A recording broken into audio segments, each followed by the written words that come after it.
Because I tried to be pure at heart and follow the principles of mindfulness. Good. Thank you. Full marks. So my Excellent. question is about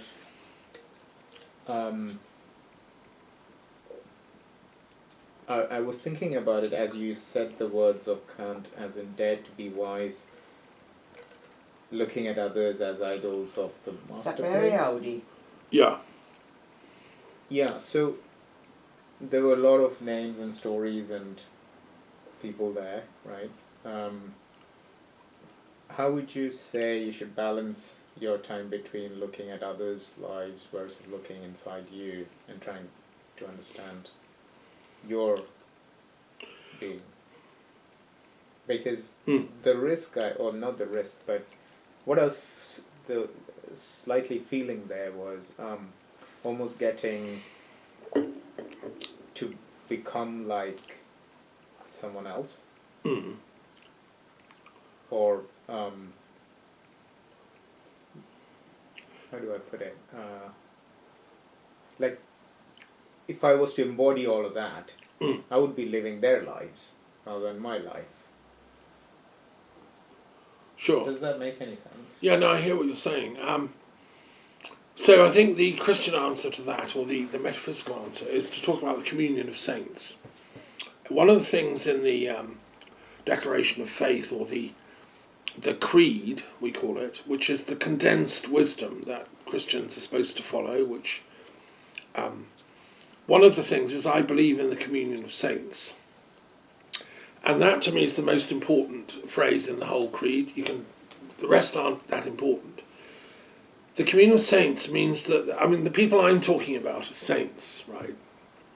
They're enlightened people, all at varying stages on the path. And we're all in communion with each other.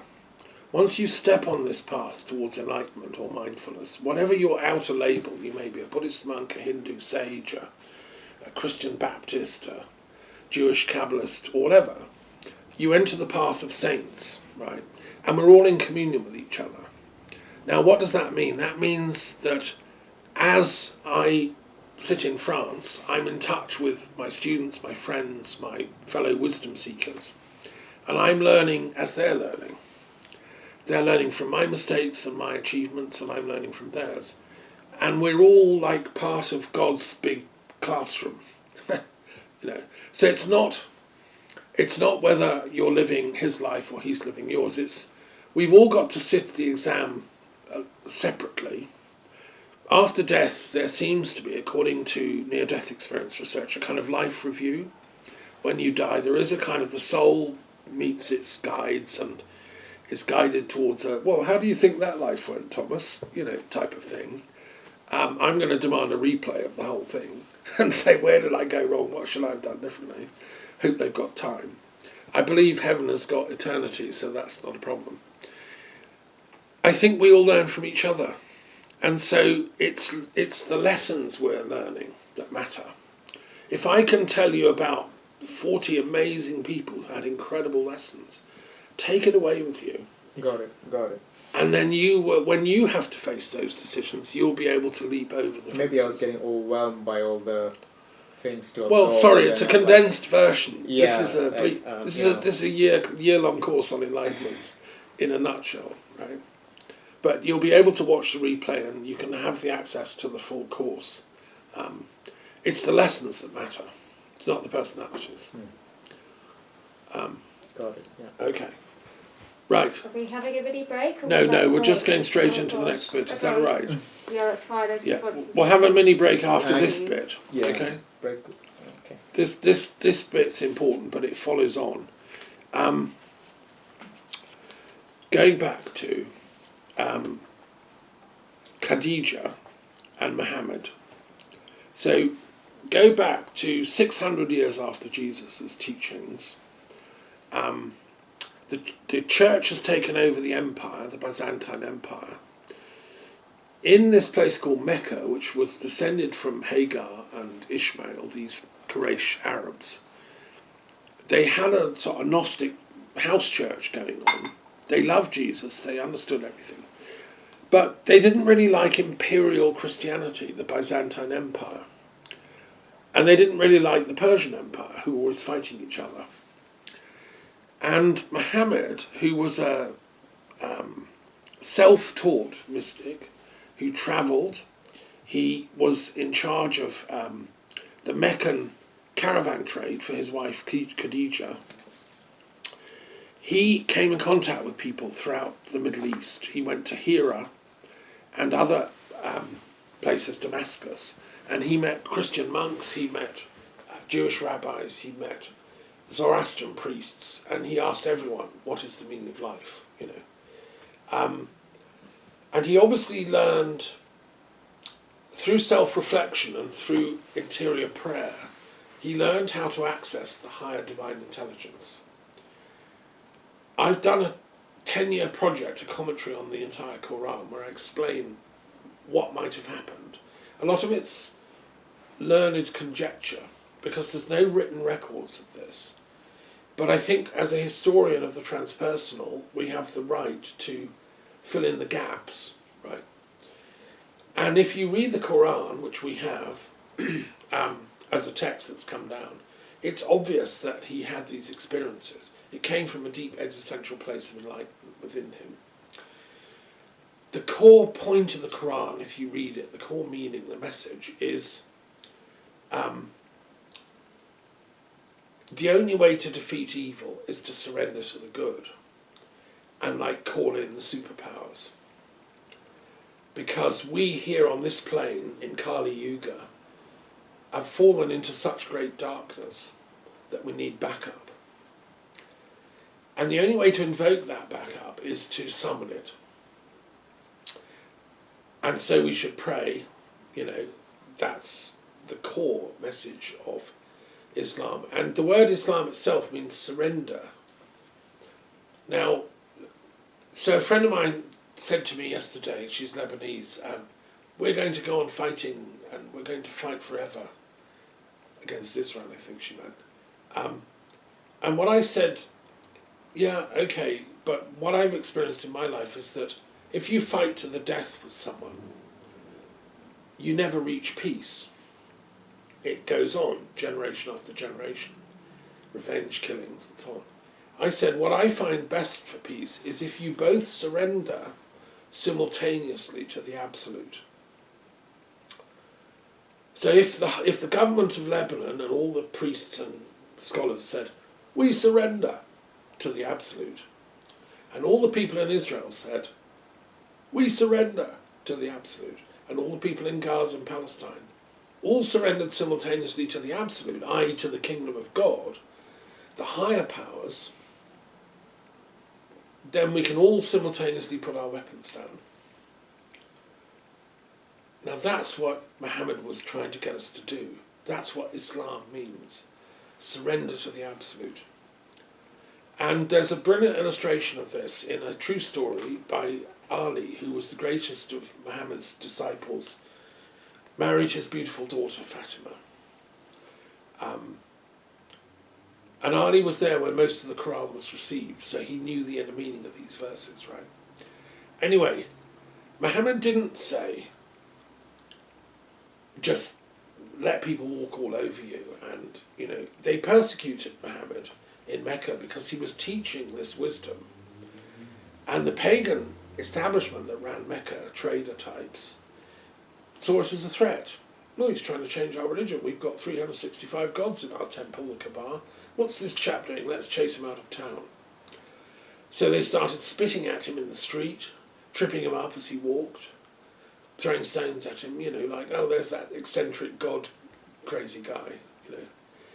And eventually, Muhammad retreated to Medina. That's called the Hijra. They retreated rather than fight. But then the verses changed, and Muhammad, it was received that it's okay to defend yourself. So you don't have to be persecuted to be wiped out. Because there are only a few thousand Muslims at this point. And they were allowed then to fight back. But you should always remember that you're only fighting for self-defense. So fast forward, some battles happened, and only a few hundred men on each side, but they were hugely important. And Ali was the greatest of all the champion knights of Muhammad. He was younger, great fighter, right? He had a great sword with 2 blades. So he's fighting in the middle of the thick of the battle, and a lot of that was single-handed combat, like Homer's time. And he's fighting with this pagan trying to kill him. He trips up, the pagan guy, and he's sprawled out on the floor, his sword's fallen. And Ali stands over him and says, "Oh, go on then, get up, get your sword." And the bloke says, "What? Why don't you kill me? You've won. You defeated me." And Ali says, "No, I'm not allowed to do that. I'm a Muslim. I've surrendered to the Absolute, and the rule is you can't kill an unarmed man. So you pick up your sword." Well, why would you do that? Like, we're fighting to kill, and I'm trying to kill you, and if you were down here, I'd kill you. Well, the difference is, my friend, said Ali, is that I've surrendered to the Absolute, and therefore I know that this fight is an illusion. It's your ego wants to kill me. I don't want to kill you at all. I want you and me to surrender to the Absolute together and live in peace. You don't know that yet, so you're living in a place of anger, darkness and hatred, and you're trying to kill me. But I'm allowed to defend myself, but not to demean my soul by killing an unarmed man. So my rule, my law, says you have to pick up your sword to carry on fighting. Anyway, the guy was so, shocked, he refused to go on fighting. He said, "No, I surrender." And then sometime after the battle he became a Muslim when he realised what actually this was about. He said, "No, I want to surrender too." It's not surrendering to Ali, it's surrendering to the Absolute, right? Now that is the pure Islam. Now that's what's called the Sufi tradition of the real struggle, the real jihad, the inner story. It's the inner battle against our own ego. And in Sufism they teach how to get rid of all the anger, the hatred, the jealousy, all the things that come in the way of our surrendering to the Absolute. And you can read the Quran as a text for that. It's such beautiful poetry, it's such inspired verse. I've done a commentary for English speakers of the whole thing, which a friend of mine is now, telling people as we speak in the Middle East about. Unfortunately, it's the same with Christianity. Official Islam has not always carried on with this depth of meaning. It's become a religious ritual thing that you do. You have to pray 5 times a day in this particular way. You have to grow your beard in a certain way, etc., etc. If you're a woman, you have to veil in a certain kind of way. So all these kind of cultural rules have come in, which are not about the actual core of the thing. They're not about enlightenments. But I maintain in my study of the Islamic teachings, which I've done in depth, inspired. I taught at the Muslim College in Ealing with Dr. Zaki Badawi, one of the best Islamic scholars in Britain, friend of the Prince of Wales at the time, to really go into this in detail. And so I can tell you, this is the good news. The Sufism gives us 99 names of God, one of whom is the Enlightener. I mentioned this yesterday. They're in my dictionary of philosophical terminology. And Nur, God is the light. And, Sufi philosophers and teachers study these 99 names because these are the qualities that the absolute consciousness brings. When you reach the mind of enlightenment, then you're touching on the divine consciousness. And it has these 99 qualities. The creator, the comprehensive, the compassionate, the collector, the bestower, the beginner's mind, the aware, the eternal, the exalted, the faithful. All these beautiful qualities, these are qualities of God. And now that's what the Kabbalah was saying, is that the Sephiroth, these divine qualities, are manifested in us humans. So the 99 names are. And what I've done in my studies is correlate which of the 99 names go with which Sephiroth. So I've kind of tried to merge and marry. And it's, Al-Qudus, the holy, is one. The incomparable. the just. Okay, so why, if this is true, why haven't, why do we think we have to fight Islam? Why did Christians go off and do crusades for 1,000 years? Why haven't they reached this realization before that Christian and Islamic and Jewish traditions can be reconciled? Yeah, good question. I've been asking that myself a long time. I think at the highest level, Islamic philosophers and Christian philosophers knew we're brothers and sisters. So Abelard, the greatest French medieval philosopher, knew about Islamic philosophy. Thomas Aquinas, the greatest Christian Catholic theologian, knew about Arabic Islamic philosophy and took lots of ideas from their teachings. They translated Greek philosophy, Plato and Aristotle, into Arabic from Greek in Baghdad, which in turn was translated back into Latin in Cordoba.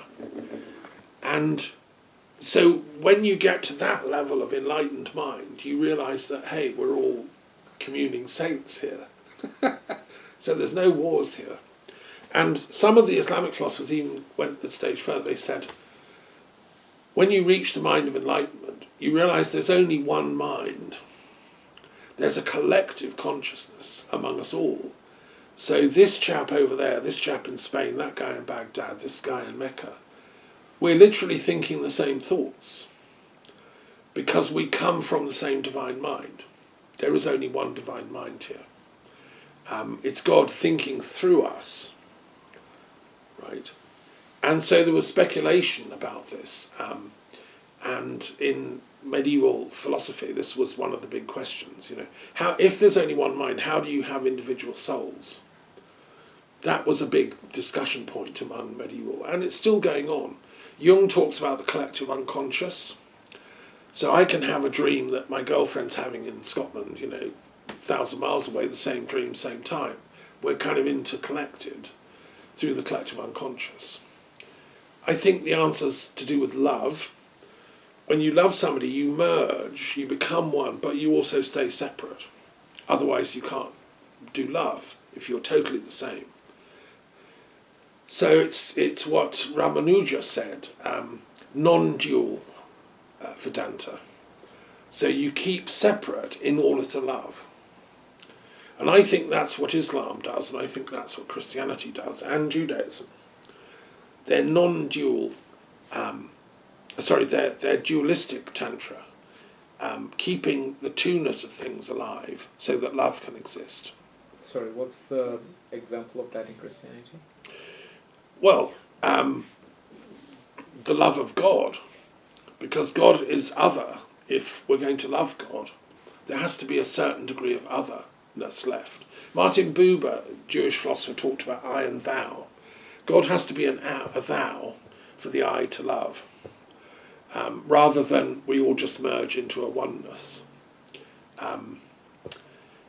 So anyway, I've been blessed to meet some incredibly enlightened Islamic philosophers in my life, men and women, Sufis and saints, and they're deep and profound thinkers and can add to the global conversation on enlightenments. What I really am upset and resentful about is the demonization of my brothers and sisters in Islam by Modi's Indian Hindu fanatics who are persecuting Muslims in India, by the West's reign of terror on Iraq, by Israel's reign of terror on Gaza. It's like they haven't got this. They haven't realised that Islam is our brother and sister. And so we present, oh, you're a Muslim, you're a terrorist then, Well, no wonder they do, the odd bombing back, because they're upset. What we have to do is to break through all that nonsense and do collective enlightenment, beyond the barricades of sectarianism, just as we learned to do in Ireland. Can I ask a tricky question then? Go for it. What was the point of Ishmael going off the other way then and creating a new religion if we're all from the same cloth?